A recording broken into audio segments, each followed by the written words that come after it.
जी, नमस्कार साथियों, स्वागत है सभी का आज की हमारी इस क्लास में। इस क्लास में हम आपके साथ डिस्कस करने वाले हैं एसएसटी यानी सामाजिक विज्ञान के लिए सामाजिक विज्ञान जो सब्जेक्ट होता है उसका आपका सीटेट पेपर 2 में जो पूछा जाता है उसके संबंधित यहाँ पर आपको डेली प्रीवियस ईयर क्वेश्चंस मिलते हैं, कुछ मोस्ट एक्सपेक्टेड क्वेश्चंस मिलते हैं। ये क्लास आपकी डेली होती है दोस्तों, तो डेली आप इस क्लास को लीजिएगा, आपको बहुत ही हेल्प करेगी ये क्लास सीटेट पेपर को क्रैक करने में। तो चलिए, जो भी साथी हमारे चैनल पर पहली बार आए हों तो कृपया चैनल को सब्सक्राइब कर लें। तो चलिए आज की क्लास को शुरू करते हैं। आज का आपका क्वेश्चन नंबर फर्स्ट, हिंदू उत्तराधिकार संशोधन अधिनियम 2005 मृतक पिता की संपत्ति में समान अधिकार प्रदान करता है। भाई जो आपका हिंदू उत्तराधिकार संशोधन अधिनियम जो 2005 में आया था, तो वो जो अधिनियम था उसके अकॉर्डिंग जो मृतक पिता होता है उसकी संपत्ति में किसको समान अधिकार दिया गया है। ऑप्शन ए पुत्री पुत्रियों, पुत्र पुत्रों तथा भाई भाइयों, बी पत्नी पुत्र पुत्रियों तथा बहन बहनों,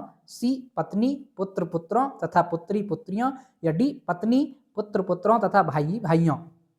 तो देखिए भाई, जो अधिनियम संशोधन अधिनियम 2005 आया था हिंदू उत्तराधिकार, तो इसमें जो कहा गया था कि जो मृतक पिता होगा उसकी संपत्ति में भाई एक तो उसकी पत्नी होगी, है ना, और उसके बच्चे यानी कि पुत्र, एक पुत्र है तो एक, दो है दो, तीन है तीन, यानी कि जितने भी पुत्र होंगे उसके पत्नी पुत्र, और जितनी उसकी पुत्रियां होंगी यानी बेटियां होंगी वो, तो उसके उसके संपत्ति में वो उत्तराधिकारी होंगे बराबर के, है ना, समान अधिकार प्रदान करता है, बराबर के उत्तराधिकारी होंगे उसकी संपत्ति में पत्नी पुत्र और पुत्रियां जो भी होंगी उसकी। तो ऑप्शन नंबर सी हमारा यहाँ पर बिल्कुल सही है। चलिए आगे क्वेश्चन नंबर 2, भारतीय राष्ट्र राज्य का वर्णन करने के लिए विविधता में एकता मुहावरा इन राष्ट्रीय नेताओं में से किसने दिया।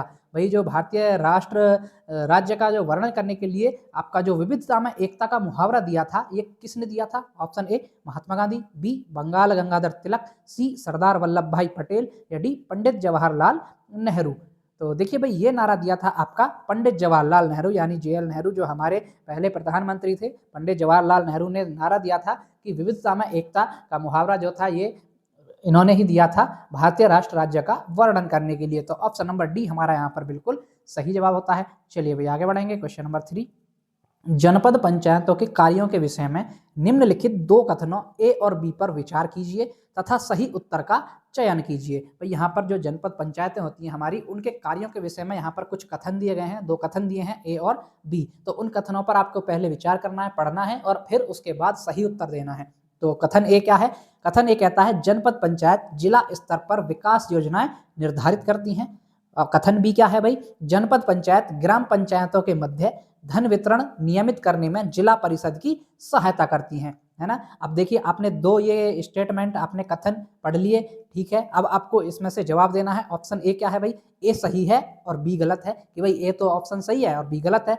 बी, ए और बी दोनों गलत हैं। सी में क्या है, ए गलत है लेकिन बी सही है, या डी ए और बी दोनों सही हैं। तो देखिए, आपने स्टेटमेंट पढ़े ए और बी, तो इसमें से आपको देखना है कौन सा गलत है और कौन सा सही है, ये छांटना आपको। तो देखिए भाई, इसमें क्या है, आपके दोनों के दोनों कथन ये आपके बिल्कुल सही हैं। ऑप्शन नंबर डी आएगा यहाँ पर, सॉरी नहीं फ्रेंड्स, गलत हो जाएगा। ऑप्शन नंबर डी नहीं, ऑप्शन नंबर बी आएगा। ए और बी दोनों ही गलत हैं यहाँ पर। क्या है भाई, ए और बी दोनों ही गलत हैं, ठीक है। तो ऑप्शन नंबर बी हमारा यहाँ पर बिल्कुल सही है। भाई जनपद पंचायत जिला स्तर पर विकास योजना निर्धारित करती है, ये भी गलत है आपका स्टेटमेंट। और जनपद पंचायत ग्राम पंचायतों के मध्य धन वितरण नियमित करने में जिला परिषद की सहायता करती हैं, ये भी स्टेटमेंट गलत है। यानी कि ए और बी दोनों गलत हैं। तो ऑप्शन नंबर यहाँ पर हमारा सही होगा बी, ठीक है दोस्तों। चलिए भाई आगे बढ़ेंगे। क्वेश्चन नंबर 4, सुल्ताना का स्वप्न नामक कहानी की लेखिका इनमें से कौन थी। भाई ये सुल्ताना का स्वप्न एक कहानी है, इस कहानी की लेखिका पूछा है कि ये कहानी किसने लिखी है। Option A Rokeya Sakhawat Hossain, B Pandita Ramabai, सी मुमताज अली, या डी राम सुंदरी देवी। तो देखिए भाई, सुल्ताना का स्वप्न ये जो कहानी थी ये लिखी है आपकी रुकैया सखावत हुसैन ने। किसने लिखी है फ्रेंड्स, रुकैया सखावत हुसैन ने। ऑप्शन नंबर ए हमारा यहाँ पर बिल्कुल सही जवाब होता है। चलिए भाई आगे बढ़ेंगे। क्वेश्चन नंबर 5, सरकार के कार्यपालिका अंग से अभिप्राय है। भाई जो सरकार का कार्यपालिका होता है इसका अंग क्या होता है। वैसे सरकार के 3 अंग हैं भाई, विधायिका के एक तरह से भाई विधायिका होती है, कार्यपालिका होती है और एक न्यायपालिका होती है ना, 3 अंग होते हैं। तो ऑप्शन ए आपके यहाँ पर कार्यपालिका से पूछा है कि कार्यपालिका अंग से आप क्या समझते हैं। ऑप्शन ए निर्वाचित प्रतिनिधि, बी देश का प्रत्येक नागरिक जो सार्वभौमिक वयस्क मताधिकार का प्रयोग करता है, सी लोगों का समूह जो कानूनों को लागू करने और शासन चलाने के लिए उत्तरदायी है, या डी उच्चतम न्यायालय तथा उच्च न्यायालयों के न्यायाधीश। तो देखिए भाई यहाँ पर आपका सही जवाब होगा ऑप्शन नंबर सी कि भाई कार्यपालिका के से आप क्या समझते हैं, उसका अभिप्राय है कि लोगों का वो समूह जो कानूनों को लागू करने और शासन चलाने के लिए उत्तरदायी है, उसको कार्यपालिका कहा जाता है ना। भाई कार्यपालिका नाम यानी शासन को चलाने का काम करते हैं, है ना। ऐसे ही न्यायपालिका जो न्याय दिलाने का काम करती है, विधायिका जो विधि नियम कानून बनाते हैं, विधायिका होती है। विधायिका, कार्यपालिका और न्यायपालिका ये 3 अंग होते हैं। तो यहाँ पर कार्यपालिका अंग का अभिप्राय यही था कि लोगों का वह समूह जो कानूनों को लागू करने और शासन चलाने के लिए उत्तरदायी होता है। तो ऑप्शन नंबर सी हमारा यहाँ पर बिल्कुल सही है। चलिए भाई आगे, क्वेश्चन नंबर 6, संविधान का अनुच्छेद 22 सुनिश्चित करता है, जो हमारा संविधान का आर्टिकल 22 है, ये क्या सुनिश्चित करता है, यानी कि इसमें क्या दिया गया है। ऑप्शन ए संवैधानिक उपचार का अधिकार, बी गिरफ्तारी के दौरान या हिरासत में दुर्व्यवहार से बचने का अधिकार, सी शोषण के विरुद्ध अधिकार, या डी शिक्षा का अधिकार। तो देखिए भाई अनुच्छेद 22 जो है आपका वो सुनिश्चित करता है कि जो गिरफ्तारी वगैरह होती है या हिरासत में लेती है पुलिस जैसे ही किसी व्यक्ति को, तो उसमें दुर्व्यवहार से बचने का उसका अधिकार देता है। वो क्या है, इसके अंतर्गत कहा गया है कि भाई 24 घंटे गिरफ्तारी के 24 घंटे के अंदर अंदर आपको जो विक्टिम है, जो उसका जिसको गिरफ्तार किया है, उसको मजिस्ट्रेट के सामने पेश करना है, उसकी कोर्ट में पेशी करनी है ना। और उसको अपनी पसंद का कोई भी वकील चुनने का अधिकार देता है ये कानून, आर्टिकल आपका 22। ठीक है, तो ऑप्शन नंबर बी हमारा यहाँ पर बिल्कुल सही है।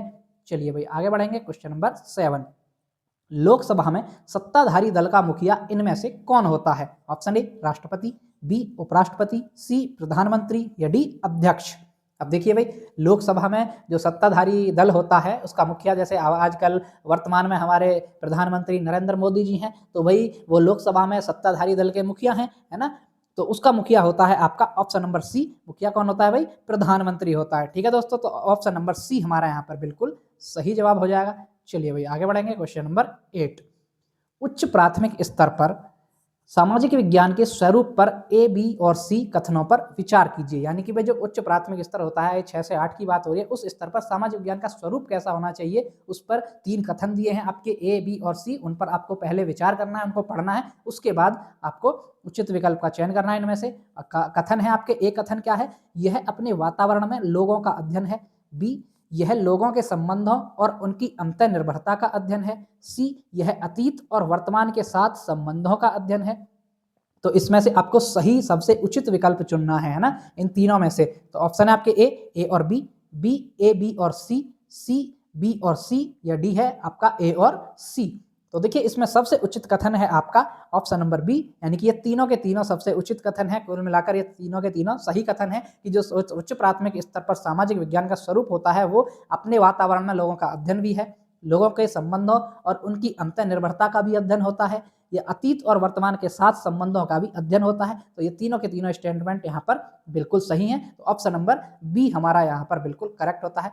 चलिए अभी आगे बढ़ेंगे, क्वेश्चन नंबर 9, उच्च प्राथमिक स्तर पर सामाजिक एवं राजनीतिक जीवन के पाठ्य पुस्तकों में निम्नलिखित विषयों में से किसके संबंधित विषय वस्तु सम्मिलित है। ऑप्शन ए मनोविज्ञान, बी अंतरराष्ट्रीय संबंध, सी अर्थशास्त्र, या डी दर्शन शास्त्र। तो देखिए भाई यहाँ पर आपका सही जवाब है अर्थशास्त्र। क्या है भाई, इकोनॉमिक्स जो होती है आपकी, अर्थशास्त्र जो होता है वो यहाँ पर संबंधित है इससे सामाजिक और राजनीतिक जीवन की पाठ्य पुस्तकों के विषयों से। ठीक है, तो ऑप्शन नंबर सी हमारा यहाँ पर बिल्कुल सही है। चलिए भाई आगे बढ़ेंगे, क्वेश्चन नंबर 10, आप ऐतिहासिक कल्पना पर प्रश्न क्यों पूछेंगे। भाई आपने कोई ऐतिहासिक कल्पना की, भाई इतिहास में ऐसा कैसे हुआ होगा, क्यों हुआ, कैसे हुआ, तो ये आपने कोई कल्पना करी, उस पर आप प्रश्न क्यों पूछेंगे। निम्नलिखित में से सबसे उचित विकल्प का चयन कीजिए। ऑप्शन ए, यह दर्शाता है कि इतिहासकार इतिहास में अपनी कल्पना के साथ कैसे अंतरों को पूरा करता है। बी, यह तिथि और घटनाओं को याद करने का रोचक तरीका है। सी, यह वर्तमान का अतीत के साथ तुलना करने में प्रोत्साहित करता है। या डी, यह स्रोतों को पहचानने में शिक्षार्थियों की योग्यता मूल्यांकित करता है।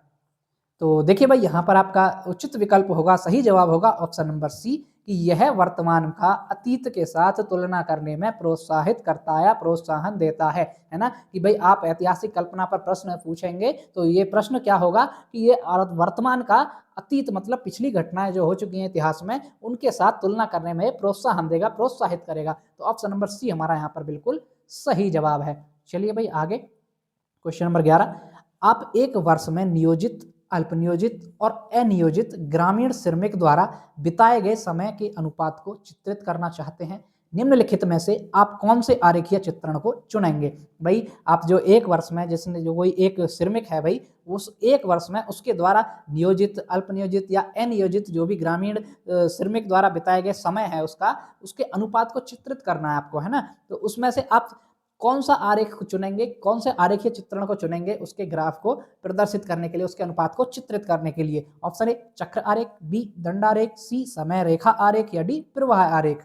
देखिए आप चुनेंगे उसके चक्र आरेख को। क्यों चुनेंगे भाई? क्योंकि उसमें नियोजित भी है ना, अल्पनियोजित भी है और अनियोजित भी है, तीनों हैं तो, और पूरे साल का है ना। तो वो चक्र आरेख को चुनेंगे आप, तो उससे उसका जो बिताए गए समय का अनुपात है वो अच्छे से चित्रित होगा। तो ऑप्शन नंबर ए हमारा यहाँ पर बिल्कुल सही जवाब होता है। चलिए भाई नेक्स्ट क्वेश्चन, क्वेश्चन नंबर 12। नागरिक शास्त्र की नामावली में राष्ट्रीय पाठ्यचर्या की रूपरेखा एनसीएफ 2005 ने बदलाव का क्या सुझाव दिया है? ऑप्शन ए इतिहास, बी भूगोल, सी सामाजिक और राजनीतिक जीवन या डी अर्थशास्त्र।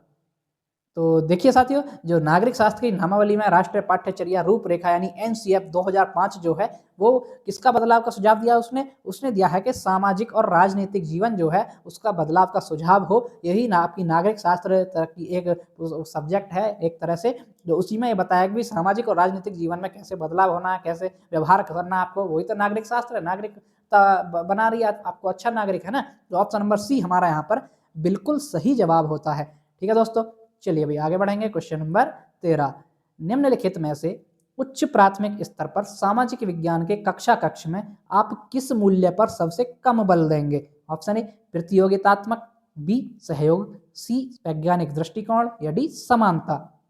अब देखिए भाई, उच्च प्राथमिक स्तर यानी आपका 6 से 8, भाई प्राइमरी लेवल 1 से 5, उच्च प्राथमिक स्तर 6 से 8 होता है लगभग आपका, है ना। तो उसमें आप सामाजिक विज्ञान का जो कक्ष है उसमें किस बात पर सबसे कम बल देंगे, यानी कि सबसे उसको गलत चीज ढूंढनी है इसमें से, है ना। तो ऑप्शन नंबर ए हमारे यहाँ पर सही होगा कि जो प्रतियोगितात्मक है उस पर सबसे कम बल देंगे। आपको बच्चों को प्रतियोगिता के लिए एक तरह से नहीं वो करना है तैयार कि बस प्रतियोगितात्मक उसमें मूल्य विकसित हो, ऐसा नहीं करना है। उसमें सहयोग का मूल्य विकसित हो, वैज्ञानिक दृष्टिकोण का मूल्य विकसित हो, समानता का मूल्य विकसित हो, ये आपका विकसित करेंगे। लेकिन प्रतियोगितात्मक सबसे कम बल देंगे क्योंकि ये नेगेटिव चीज है। तो ऑप्शन नंबर ए हमारा यहाँ पर बिल्कुल सही जवाब होता है। चलिए भाई next question, question number 14। NCF 2005 की संस्तुति के अनुसार बच्चों का विद्यालय जीवन निम्नलिखित में से किसके साथ जुड़ना चाहिए? भाई जो आपका एनसीएफ 2005 है उसकी अनुसार जो है बच्चों का विद्यालय जीवन जो होता है वो किसके साथ जुड़ना चाहिए, ये पूछा गया आपसे। ऑप्शन है आपके ए विद्यालय के बाह्य वातावरण, बी वार्षिक परीक्षा, सी मुख्य धारा के विचार या डी विद्यालय की आधारभूत संरचना। तो देखिए भाई एनसीएफ 2005 की संस्तुति के अनुसार विद्यालय जीवन आपका जुड़ना चाहिए विद्यालय के बाह्य वातावरण से, है ना। विद्यालय जीवन विद्यालय के बाह्य वातावरण से जुड़ना चाहिए क्योंकि जो बच्चे होते हैं वो अनुभव के आधार पर जल्दी सीखते हैं, तो उनके अनुभवों को प्राथमिकता देनी चाहिए और बाह्य वातावरण पर के अनुसार ही उनको सिखाया जाना चाहिए। तो ऑप्शन नंबर ए हमारा यहाँ पर बिल्कुल सही जवाब है। देखिए साथियों, जो एनसीएफ 2005 है इस पर डिटेल वीडियो हमने बना रखी है, आप उसको जाकर देख सकते हैं। एनसीएफ 2005 बहुत ही इंपॉर्टेंट टॉपिक है, ये किसी ना किसी हर एग्जाम में लगभग 1 से 2 नंबर का आ ही जाता है। तो आप उस वीडियो को जाकर देख सकते हैं, आपको बहुत ही सहायता मिलेगी उसको देख करके। चलिए आगे बढ़ेंगे। Question number 15। निम्नलिखित में से किस विकल्प को दंड आरेख द्वारा सबसे अच्छे तरीके से दर्शाया जा सकता है? ऑप्शन ए तापमान, बी वायुदाब, सी वर्षा या डी आर्द्रता। तो भाई देखिए दंड आरेख के द्वारा सबसे अच्छे तरीके से क्या दर्शाया जा सकता है आपका, वो दर्शाया जा सकता है वर्षा। क्या फ्रेंड्स? वर्षा जो आपकी वर्षा होती है इसको दंड आरेख के द्वारा, मतलब दंड आरेख यही तो होता है भाई, ऐसे छोटे छोटे में किसी वर्ष में कम हुई, किसी में एकदम ज्यादा हो गई, है ना। यहाँ पर बिल्कुल ही ऐसे नहीं हुई, फिर और ज्यादा वर्षा हो गई, ये आपका दंड आरेख होता है। तो दंड आरेख के द्वारा सबसे अच्छा तरीके से वर्षा को दर्शाया जा सकता है। ऑप्शन नंबर सी हमारा यहाँ पर बिल्कुल सही जवाब है। चलिए भाई नेक्स्ट क्वेश्चन, क्वेश्चन नंबर 16। गणित तथा खगोल शास्त्री आर्यभट्ट ने आर्यभट्टनियम नामक पुस्तक निम्नलिखित में से किस में लिखी थी, यानी कि किस भाषा में लिखी थी, ये पूछा है। भाई प्रसिद्ध गणितज्ञ और खगोल शास्त्री थे हमारे आर्यभट्ट, जिन्होंने शून्य की खोज की थी। आर्यभट्ट ने तो की थी भाई। तो उन्होंने आर्यभट्टनियम नामक एक पुस्तक लिखी थी, तो उस पुस्तक को किस भाषा में लिखा था? ऑप्शन ए हिंदी, बी प्राकृत, सी पाली या डी संस्कृत। तो देखिए भाई, उन्होंने इस पुस्तक को लिखा था संस्कृत भाषा में। कौन सी भाषा में फ्रेंड्स? संस्कृत भाषा में लिखा था। किस पुस्तक को? किस पुस्तक को लिखा था भाई? आर्यभट्ट नियम, है ना, आर्यभट्ट नियम को संस्कृत भाषा में लिखा था। ऑप्शन नंबर डी हमारा यहाँ पर बिल्कुल सही जवाब है। चलिए भाई आगे, क्वेश्चन नंबर 17। निम्नलिखित स्तूपों में से किस एक को उस स्थान के रूप में चिन्हित किया गया जहां बुद्ध ने पहली बार उपदेश दिया था? भाई ऐसा कौन सा स्तूप है इनमें से जिसको एक उस स्थान के लिए चिन्हित किया कि जहां महात्मा बुद्ध जो थे, गौतम बुद्ध जो थे, उन्होंने पहली बार अपना उपदेश दिया था? Option A Sarnath, B Bodhgaya, C Sanchi या डी थोटला कोंडा। तो बताइए भाई इसका सही आंसर क्या होगा? देखिए इसका सही आंसर होगा ऑप्शन नंबर ए सारनाथ। क्या होगा फ्रेंड्स? सारनाथ। जो सारनाथ है आपका, वहां पर महात्मा बुद्ध ने आपका प्रथम बार उपदेश दिया था। ज्ञान प्राप्ति के बाद पहला उपदेश आपका सारनाथ में दिया था। तो ऑप्शन नंबर ए हमारा यहाँ पर बिल्कुल सही जवाब है। चलिए भाई आगे बढ़ेंगे, क्वेश्चन नंबर 18। संगम कविताओं में किन 3 राजवंशों को मूवेनदार कहा गया है? ये मूवेनदार है ना, मूवेनदार, ये है फ्रेंड्स, ठीक है, मूवेनदार कहा गया है।